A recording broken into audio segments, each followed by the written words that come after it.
ओशो रजनीश ने एक बार 99वें के फेर में फंसने की दो मजेदार कहानी अपने किसी प्रवचन में सुनाई थी।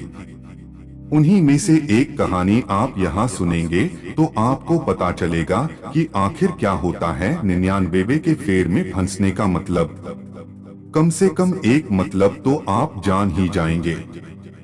दूसरी कहानी हम बाद में फिर कभी बताएंगे। प्राचीन काल में एक नाई राजा के यहाँ उनकी हजामत बनाने और मालिश करने जाता था। राजा इसके बदले नाई को 1 रुपया देता था। उस जमाने में 1 रुपया बहुत बड़ी बात होती थी। एक आना तो लोगों को मजदूरी मिलती थी, लेकिन नाई को 1 रुपया मिलता था। नाई बड़ा प्रसन्न रहता था। वह उस 1 रुपये से खूब मजे करता, परिवार और दोस्तों को भी खूब मजे करवा देता। खूब पीता और खाता और पूरा रुपया खर्च कर देता। नाई रुपए जमा नहीं करता था। रात को निश्चिंतता से चादर ओढ़कर सोता, क्योंकि उसे पता था कि कल फिर राजा के यहाँ जाना है। हजामत नहीं तो मालिश तो करना ही है, क्योंकि राजा तो रोज मालिश करवाता था। सुबह उठकर वह बड़ा ही प्रसन्न रहता। अपने नित्य कार्य करके के बाद राजमहल जाता और राजा की मालिश करते वक्त उन्हें कई मजेदार किस्से कहानियां भी सुनाता।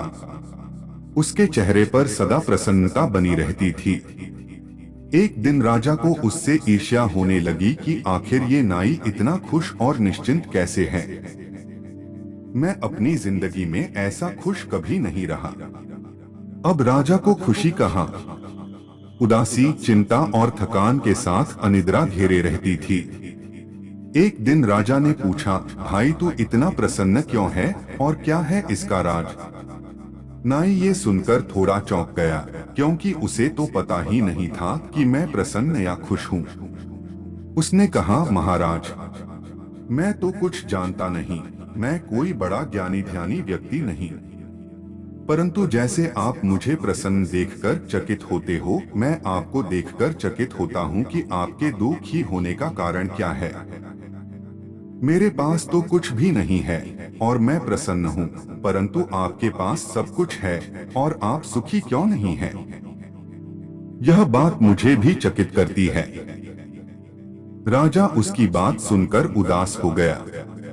उस नाई के चले जाने के बाद राजा ने अपने मंत्री को बुलाया और कहा कि इस नाई की प्रसन्नता और सुखी होने का राज पता लगा।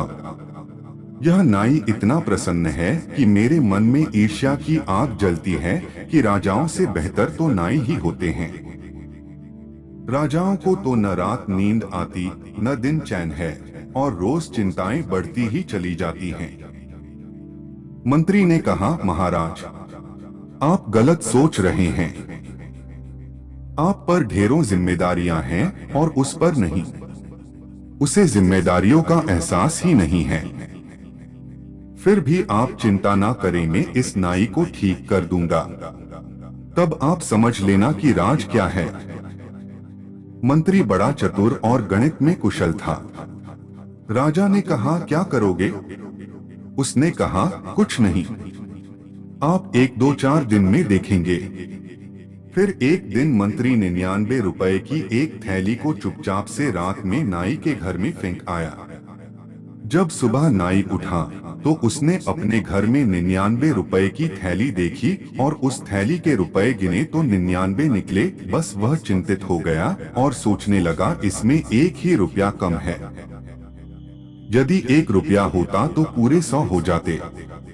उसने कहा, बस 1 रुपया आज मिल जाए तो आज उपवास ही रखेंगे, 100 पूरे कर लेंगे।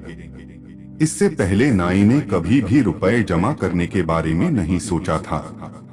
उसे रोज 1 रुपया मिलता था, जो कि उसकी जरूरतों से कहीं ज्यादा था, और वह उसे पूरा खर्च करके खूब मजे से दिन गुजार रहा था। कल की तो उसे चिंता जरा भी नहीं थी। वह वर्तमान का खूब मजा लेता था। परंतु अब जब उसे 99 रुपए मिले तो वह चिंतित हो गया। आज पहली दफा उसे कल की चिंता हुई। 99 पास में थे, 100 करने में देर ही क्या थी। उसने सोचा, सिर्फ एक दिन दुख उठाना है, अब कोई खाना पीना या मौजमस्ती नहीं। उसने दूसरे दिन खुद भी उपवास किया और परिवार के लोगों को भी करवा दिया। मित्रों को इससे कोई खास फर्क नहीं पड़ा, परंतु जब दूसरे दिन वह गया सम्राट के पैर दबाने, मालिश करने, तो उसके चेहरे पर वो प्रसन्नता नहीं थी। वह मस्ती न थी, उदास था, चिंता में पड़ा था, दिमाग में कोई गणित चल रहा था। सम्राट ने पूछा, आज बड़े चिंतित मालूम होते हो, मामला क्या है? उसने कहा, नहीं महाराज, कुछ भी नहीं, कुछ नहीं, सब ठीक है। उसके कहने से ही औपचारिकता झलक रही थी। सब ठीक है ऐसे कह रहा था जैसे कि सभी कहते हैं हाँ ठीक है। राजा ने कहा कि नहीं, मैं नहीं मानता, तुम उदास दिखाई दे रहे हो, आज तुम्हारी आंखों में चमक नहीं है, शायद रात को ठीक से सोए नहीं हो। यह सुनकर नाई ने कहा कि अब आप पूछ रहे हो तो सही है कि कुछ भी ठीक नहीं है महाराज, परंतु आप घबराएं नहीं, बस एक दिन की ही बात है, सब ठीक हो जाएगा। फिर एक दिन बाद उसकी थैली में 100 रुपए पूरे हो गए।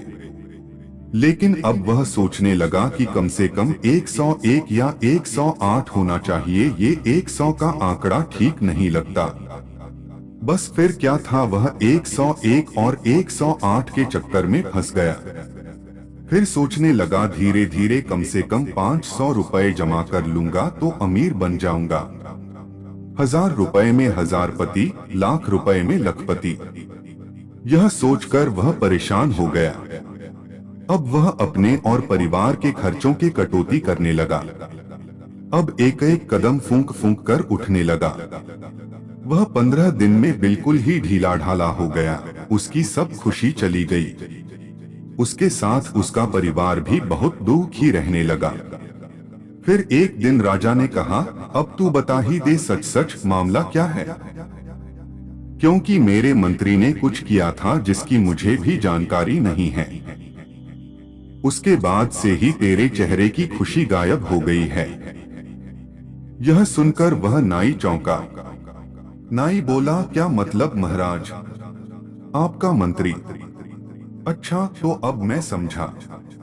अचानक मेरे घर में एक थैली पड़ी मिली मुझे, 99 रुपए थे जिसमें। बस उसी दिन से मैं मुश्किल में पड़ गया हूँ महाराज। इस 99 के फेर ने मेरी सारी खुशियाँ मुझसे छीन ली। दोस्तों, आपको इस कहानी से क्या सीख मिली, हमें कमेंट में जरूर बताएं। धन्यवाद।